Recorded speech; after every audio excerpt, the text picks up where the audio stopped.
nuestra historia. Duendes de ayer cruzando el tiempo y nos desvelan los sentimientos. Puna y quebradas hoy, valles y yungas yo llevo en el corazón. Este es mi mundo. La ira, ira, ira, la ra, ira, ira, ira. Igual que el alma, Jujuy profundo.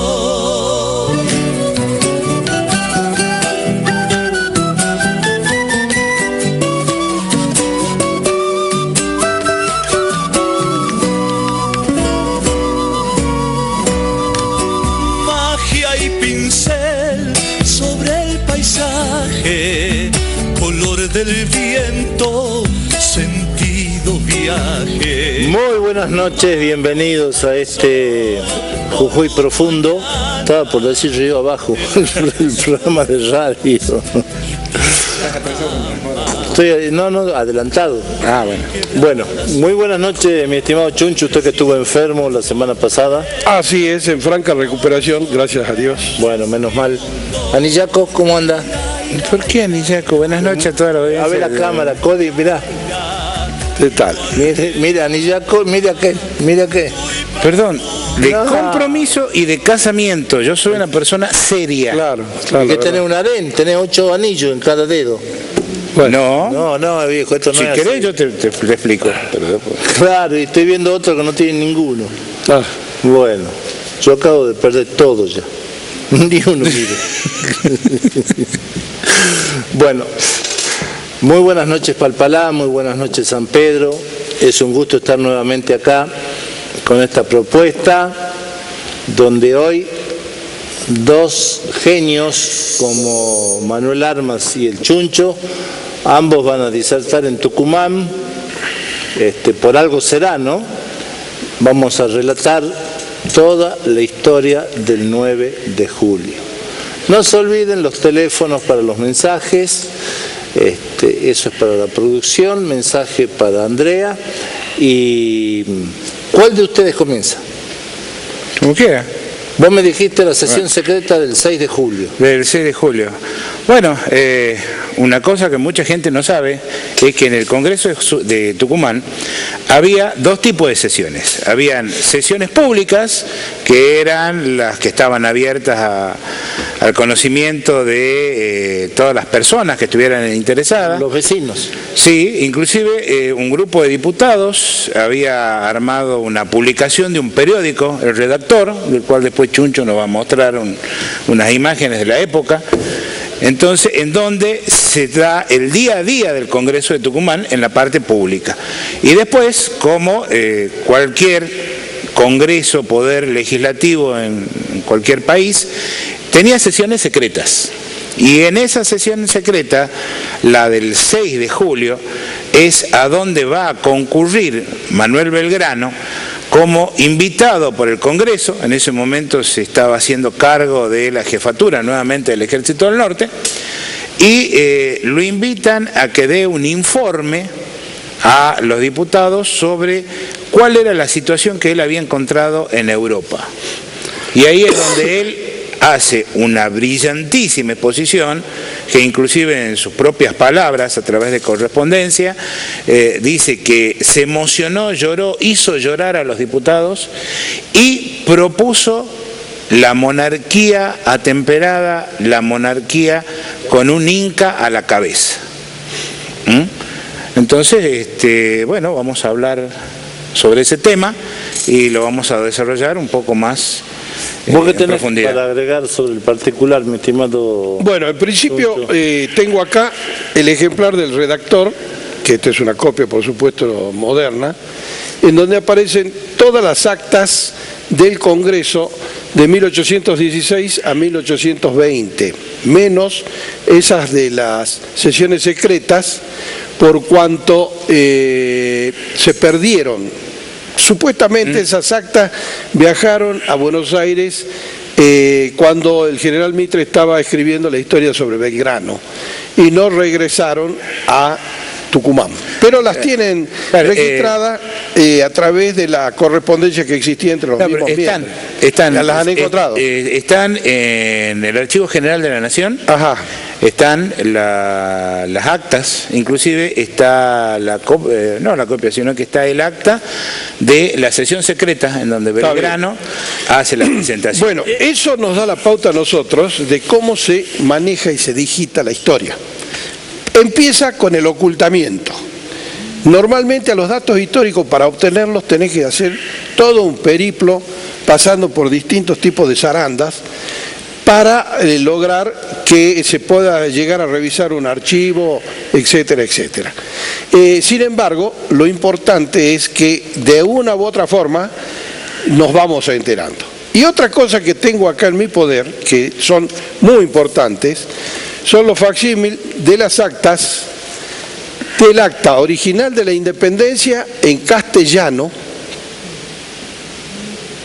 luego el acta de la independencia en quechua,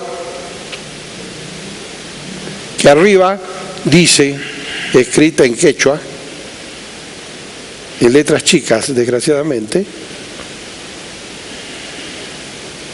y el acta de la independencia escrita, traducida al aymara. Se dice que también existiría una copia en guaraní. Aún no se tiene registro de lo mismo. Esto es histórico. Estos son documentos que prueban fehacientemente.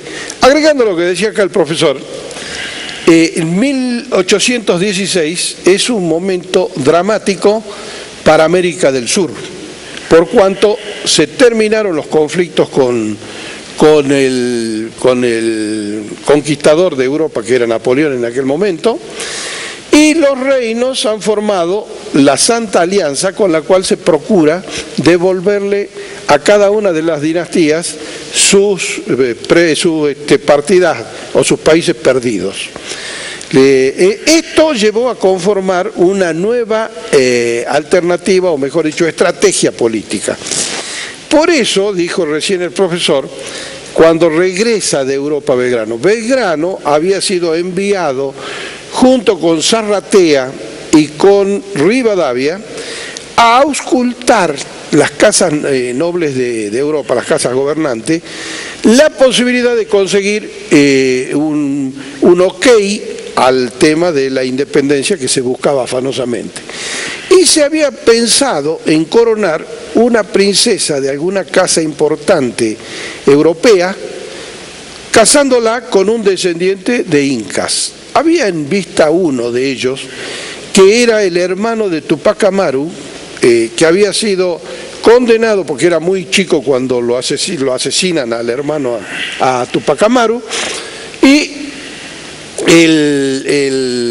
este había sido luego enviado a la prisión de Ceuta en África, en África, y estaba regresando anciano ya. Se pensó en usarlo a este descendiente de Tupac Amaru, pero era una estrategia demasiado complicada y demasiado relojería, y en ese momento las dinastías europeas, que nuevamente habían recuperado el poder de las armas, no estaban para mucha estrategia política, iban directamente a las cuestiones de hecho con los ejércitos. Precisamente esta propuesta de Belgrano va a ser muy criticada, sobre todo por Mitre, y va a ser criticada en su momento también, sobre todo por las posturas de Buenos Aires, de los diputados de Buenos Aires. Pero la idea que tenía Belgrano en ese momento, que uno se puede sorprender hoy de decir, bueno, pero ¿cómo una monarquía? Bueno, era una monarquía temperada, una monarquía constitucional. Ya existía. Que existía. Inglaterra ya la tenía. Y en donde la democracia estaba garantizada a través de la representación que había en el Congreso. Y quien manejaba el gobierno en realidad era un primer ministro. Y precisamente para marcar la diferencia con Europa es que Belgrano propone a un descendiente de las dinastías incaica.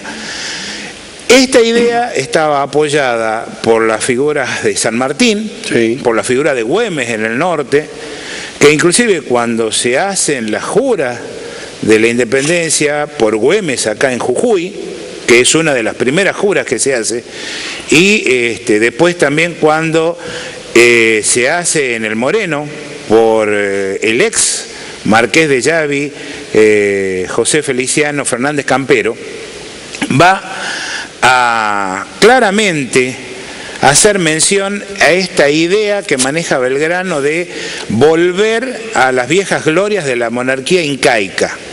Entonces, se plantea como una alternativa que a lo largo de las discusiones del Congreso va a tener muy buena recepción, inclusive los diputados del Alto Perú, la mayoría va a estar de acuerdo con esta propuesta. Nada más que en medio de las discusiones y cuando en enero de 1817 el Congreso se traslada a Buenos Aires, ya la influencia de Buenos Aires va a hacer que esta idea sea dejada de lado, porque desde Buenos Aires no se aceptaba esta idea de la monarquía incaica. Ahí viene importante esto, Manuel, porque acá en este planteo del Congreso de Tucumán ocurre lo mismo que venía ocurriendo a lo largo de todo el desarrollo de los periodos que van desde 1810 a 1825. Buenos Aires se adueña del papel protagónico de la formación de ese nuevo país que estaba en gestión. Y por eso es que manda 7 miembros al Congreso para tener una mayoría absoluta en el Congreso. Y Buenos Aires en ese momento está luchando duramente con la presencia de Artigas, uno de los próceres más esclarecidos en el periodo revolucionario, que tenía muy claro que mientras Buenos Aires comande el proceso independentista, se iban a atender nada más que las reclamaciones de Buenos Aires.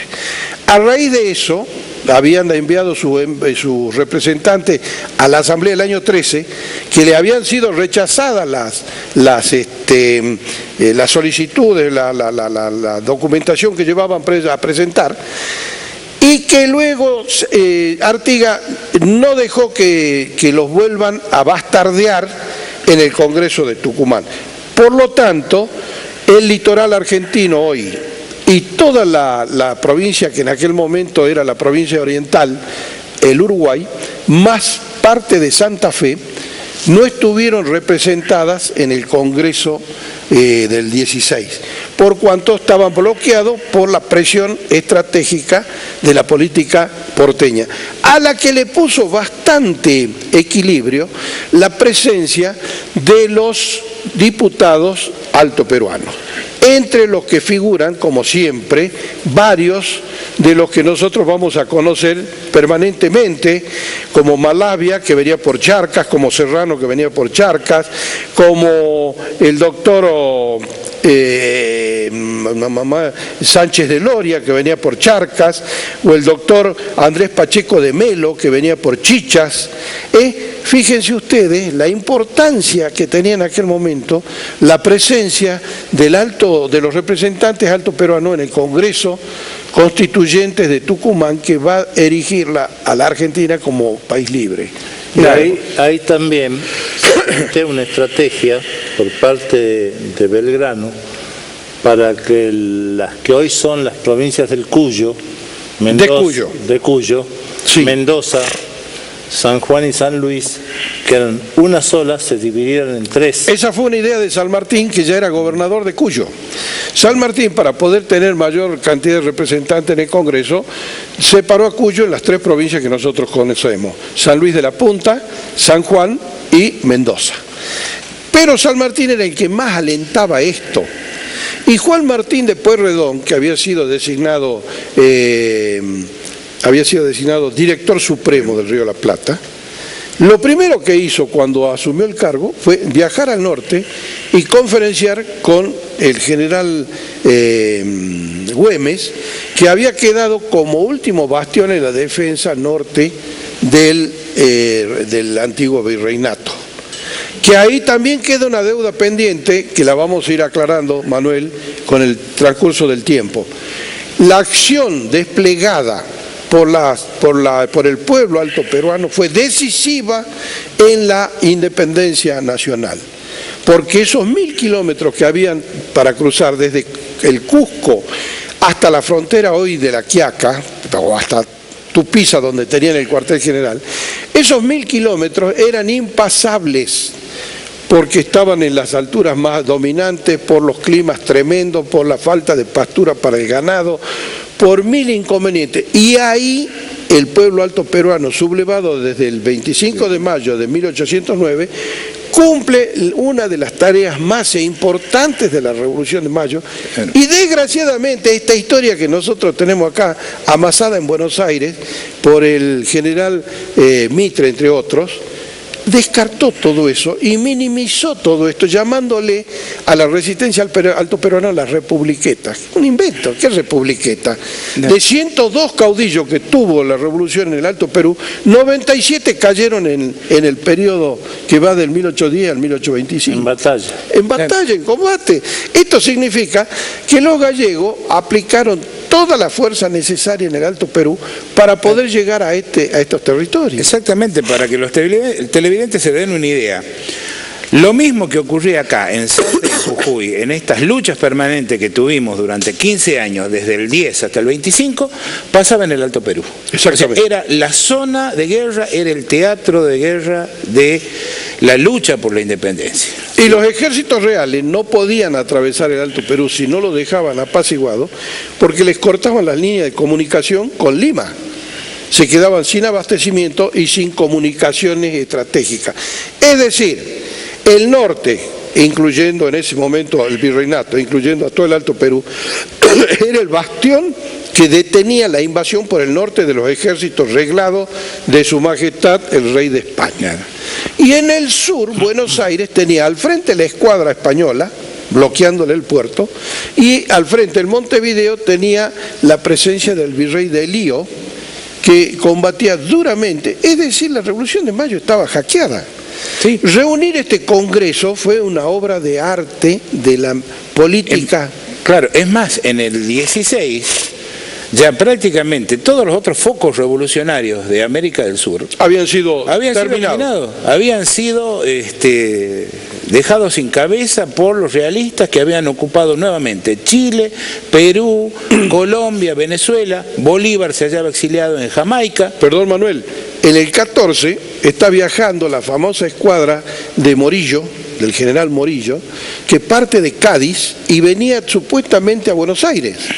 Pero por órdenes de su majestad el rey, en el camino torció y terminó en tierra firme, claro, en Venezuela. Bueno, en todas estas semanas, bueno, ha sido muy importante la cantidad de charlas que a través del Colegio de Profesores de Historia hemos estado dando en las escuelas, tanto primarias como secundarias.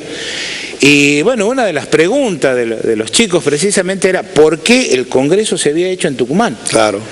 Y bueno, precisamente por estas expediciones que se estaban armando en España para que...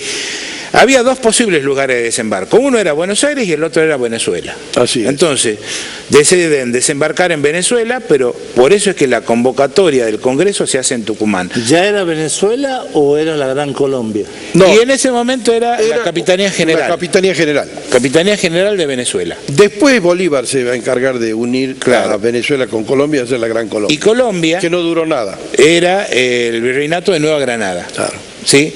O sea, por ahí en la charla con los chicos, con los estudiantes, como para no complicarles mucho el panorama, nosotros utilizamos la terminología actual, o sea, nombrar a los territorios por los nombres de los países, para que ellos, claro, para que ellos se puedan ubicar mucho más fácilmente. Manuel, en ese aspecto, sin ninguna duda, ustedes como miembros del Colegio de Profesores de Historia, son los responsables de revertir este conocimiento erróneo, mezquino, antinacional, que es el discurso que ha impuesto desde el año 1820 en adelante los historiadores de Buenos Aires, llámese López. Pero tenía finalidades políticas. Claro, es que todo en la vida es político. Llevarse bien con la mujer es política. Entonces no es política partidaria, es política.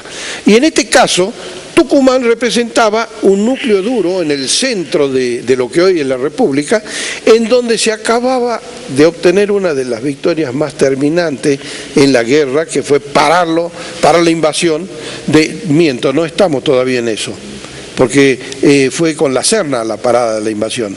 Claro, o sea, la importancia que va a tener... Pezuela. No, en el 17, cuando se da la gran invasión, es la Serna.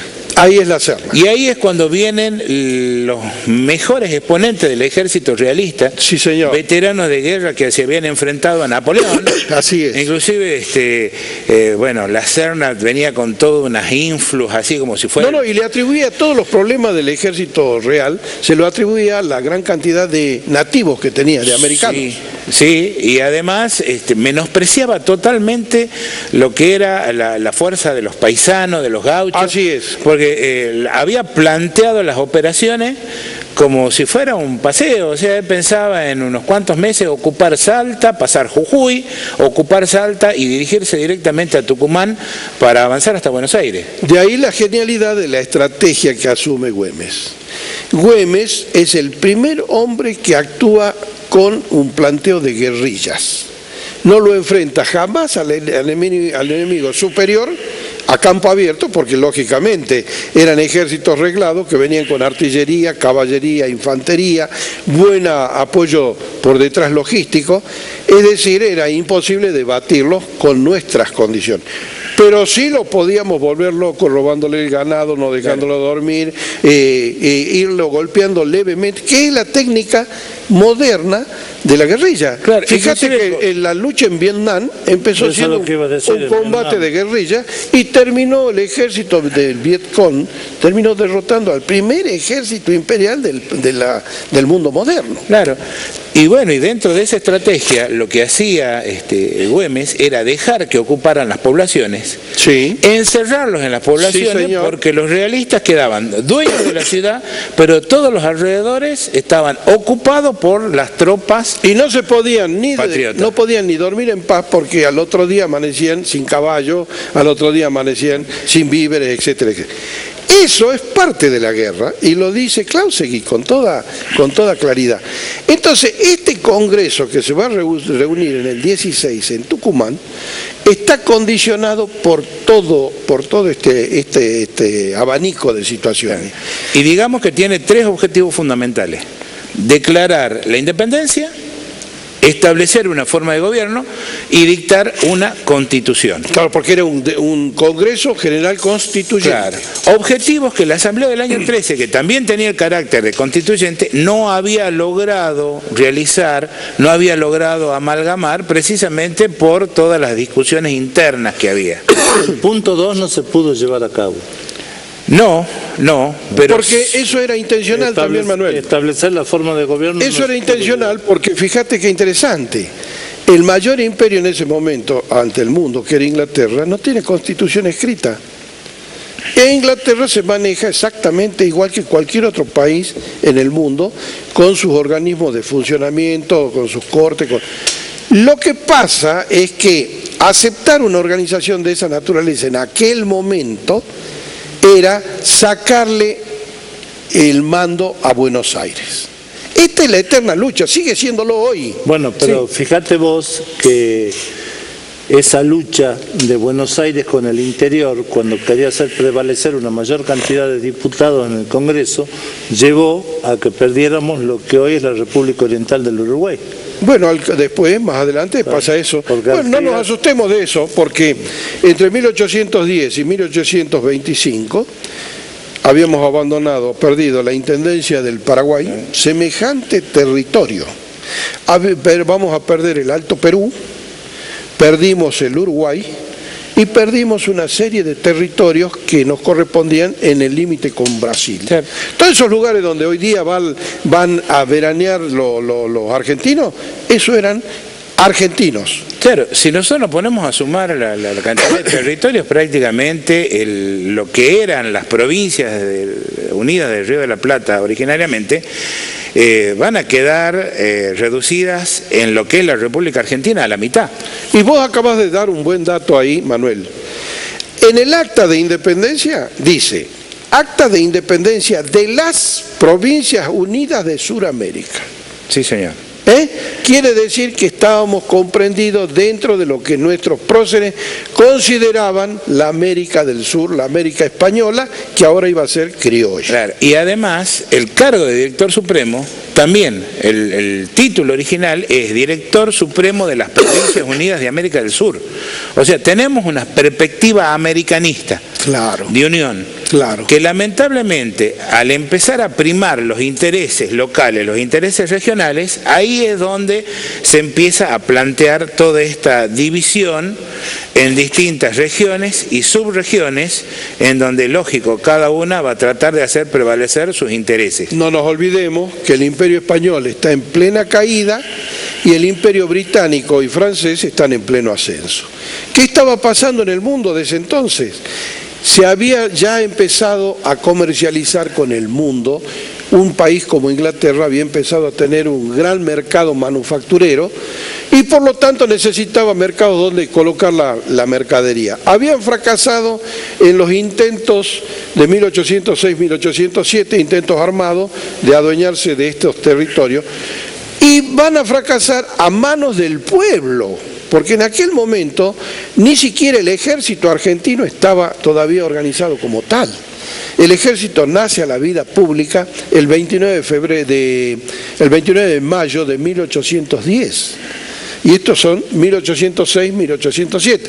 Abandonaron esa posibilidad y no les quedó otra que venir en calidad de observadores, de grandes democracias con monarquías constitucionales, con monarquías atemperadas, que después lo van a reintentar en la época de Rosas y van a someterlo al puerto de Buenos Aires a dos terribles bloqueos, a los cuales Rosas no se rinde, lleva una lucha diplomática y de presiones y de privaciones enormes, pero se ve consagrado junto con su ministro Arana, su ministro de Relaciones Exteriores, se ve consagrado al ver realizado lo que solicitaba el caudillo, que era que las potencias se retiraran del bloqueo, saludando al pabellón nacional con 21 cañonazos como corresponde en cualquier territorio del orbe. ¿Qué tal? Pero en esos casos la que hablaba era la nación. En estos otros casos los intereses que primaban eran los de Buenos Aires. No obstante lo cual, la presencia de Güemes en el norte y de San Martín en Cuyo, que está preparando el ejército para trasmontar los Andes, lo terminaron de catalizar. Buenos Aires en ese momento no se podía oponer a esto y tuvieron que hacerlo efectivo, que es lo que estaba hablando Manuel. Claro. Yo saco algunas conclusiones. Una de esas conclusiones es que si hubiera prosperado la intención de Buenos Aires de imponer su criterio en el Congreso de Tucumán, hubiéramos terminado teniendo la República de Buenos Aires, que es más o menos lo que pretendían. Y casi lo lograron. Lo pelearon duramente. Estuvieron muy cerca. Transformar la Buenos Aires en la capital federal costó una guerra civil a tiros. Y si tenemos en cuenta que la guerra de la independencia duró de 1810 a 1825 y estamos hablando de 1816, la fecha del Congreso de Tucumán, hubo 9 años posteriores al Congreso de Tucumán peleando, donde se seguía batallando en todos los frentes. Así es. Pero sin ir más lejos, 1820, cuando en Buenos Aires empiezan las disputas entre el litoral y Buenos Aires por ver qué sistema, qué forma se iba a establecer, si unitario o federal, todavía acá en el norte se seguía luchando. Claro. Y en el 21 vamos a tener el Día Grande de Jujuy, vamos a tener la muerte de Güemes, que es un complot entonces, político para matarlo. De los oligarcas de la oligarquía Salto Jujeña. Y en el 25 va a terminar la lucha acá en el norte, podríamos decir, con la muerte de Olañeta. Sí. ¿Sí? Y en el 26 recién se va a tomar el puerto de Callao por las tropas de Bolívar. Así es. Entonces vamos a tener todavía 5 años largos de lucha y de pelea, donde acá se seguía defendiendo esa idea de independencia y esa idea de libertad. Y acordate, Manuel, de esto importante. Esa caída de San Martín o esa falta de fuerza de San Martín se debió al retiro absoluto de toda la colaboración del entonces primer presidente, como le gusta llamarlo a los porteños, Rivadavia. Rivadavia le anuló toda posibilidad de ayuda a San Martín. Por lo tanto, San Martín llegó un momento que viajó a Ecuador, a Guayaquil, tuvo una entrevista con el Libertador Bolívar, hasta se ofreció personalmente en poner sus tropas al servicio y él, a lo cual Bolívar por alguna razón no aceptó, pero sí las tropas. Ahí es donde se cubren de gloria hombres como Lavalle, en la tropa que se mandó a auxiliarlo a Bolívar al Ecuador. Entonces, esto te va dando la pauta de que la historia no es el acontecimiento solamente de mañana. Todo esto lo que vamos a hacer el 9 de julio a nivel del país me parece correcto, es necesario, es importante. Pero la esencia de eso, que es el conocimiento acabado, lo tienen los profesores de historia, que son los que machacan permanentemente frente a sus alumnos, sí, hablando de estas cosas. Sí, pero en algunos casos, en el 99% de los casos, con currículas absolutamente que no se ajustan a la realidad. Pero ellos ya al valores de hoy la están clarificando. Sí, pero bueno, lo que nosotros decimos... Esas currículas son de los porteños. Frente al curso estamos nosotros, y eso es lo que nosotros permanentemente estamos tratando, a través de las capacitaciones, a través de la participación, a través de las charlas que damos desde el Colegio de Profesores de Historia, en donde, con que simplemente de una escuela, de una institución, hasta de algún club centro vecinal, están interesados en que nosotros vamos y le expliquemos alguna cosa sobre la historia de Jujuy y la historia argentina, nosotros vamos, se lo explicamos y vamos trabajando para que los chicos y toda la gente, toda la comunidad sepa esta historia y no que la historia quede enclaustrada en los ámbitos académicos y que solamente algunos privilegiados la sepan, sino que sea el pueblo el que verdaderamente conozca su historia y sea capaz de entender el porqué de lo que nos ocurre hoy. Anillaco, me está comprometiendo en mi calidad de conductor, porque hay un corte pedido ya hace varios minutos y cuando ustedes se embalan, no podemos cumplir con la pauta. Así que ahora vamos al primer corte y después viene Teodoro Sánchez de Bustamante. Perfecto. Nuestro representante a ese congreso.